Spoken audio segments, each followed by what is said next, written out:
Whether it's a cheating partner, broken promises, or deception from family and friends, betrayal is heartbreaking.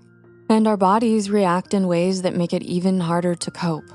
To manage the shock, your mind goes into survival mode, fight or flight response, which triggers a significant increase in stress hormones like cortisol and adrenaline.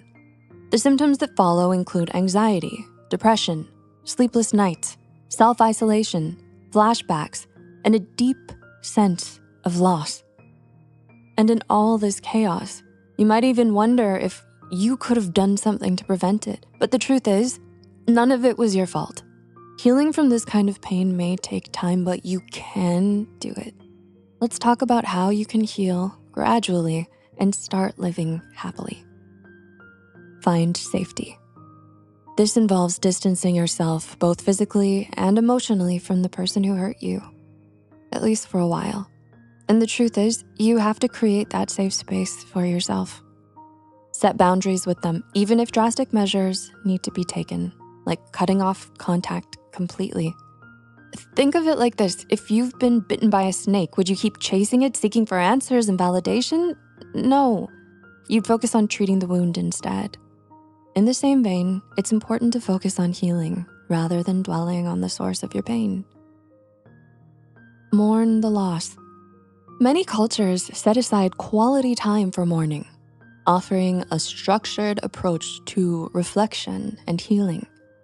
You're not only grieving your loss, but also the future you imagined, the trust that's been shattered, and the person you were before this happened.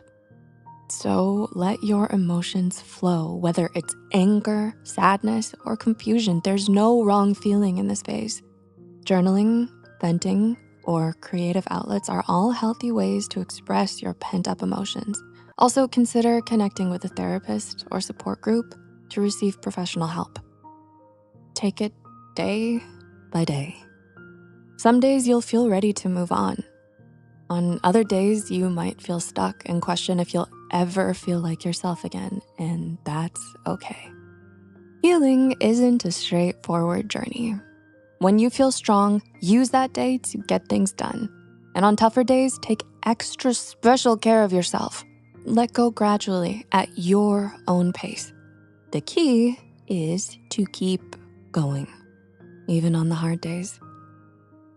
Forgive when you're ready. The person most hurt by unforgiveness, anger, and grudges is you.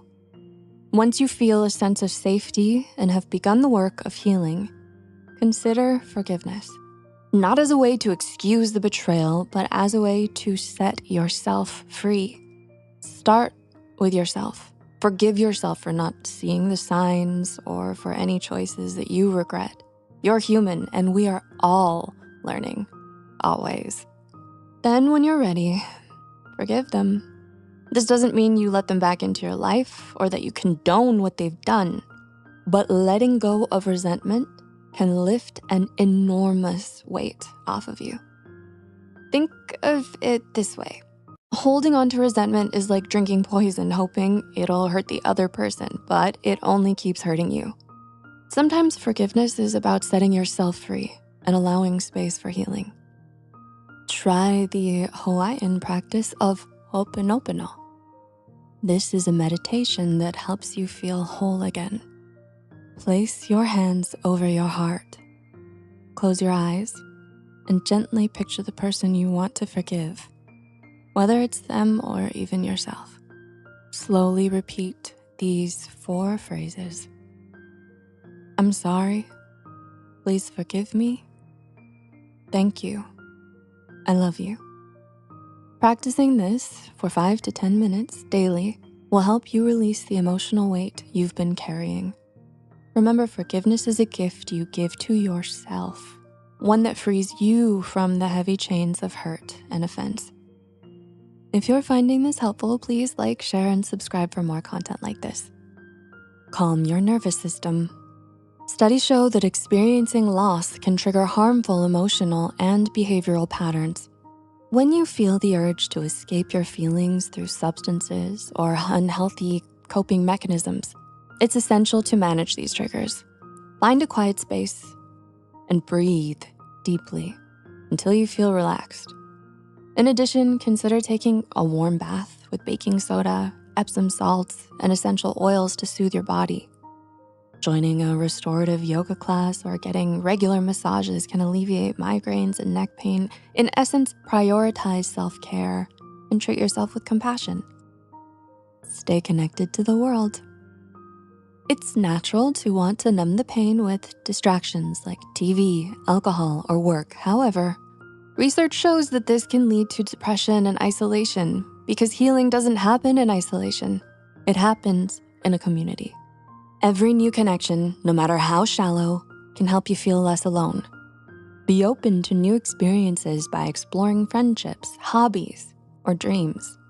Say yes to small opportunities that spark your curiosity.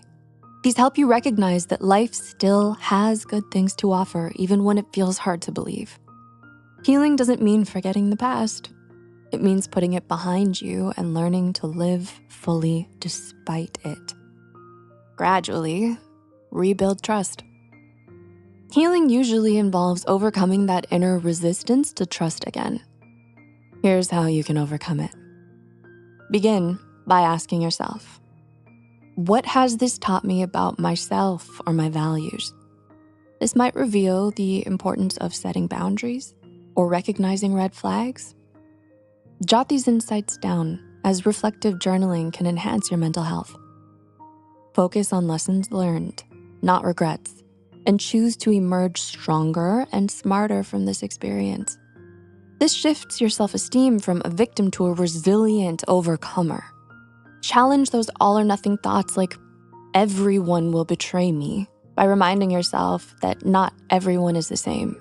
For example, just because a family member lets you down doesn't mean you have to cut ties with your whole family. Focus on individual actions and behaviors rather than labeling entire groups. Remember, open hearts can also heal. Believe in your heart that someday you will heal from your pain. You'll know you've reached this point when you remember those who betrayed you, not with bitterness, but with the strength to wish them well and move on. Now, it may seem like a distant dream, but with time, self-compassion, and the positive steps we discussed, it can become a reality. In the meantime, process your pain, mourn your loss, actively and mindfully take care of yourself, and gradually rebuild your life. You will surely become stronger, wiser, and ready to embrace life with renewed enthusiasm and purpose. What valuable life lesson have you learned on your healing journey? Let's talk about it in the comments. Want to learn more about what healing looks like? Watch this video. Thanks for being here.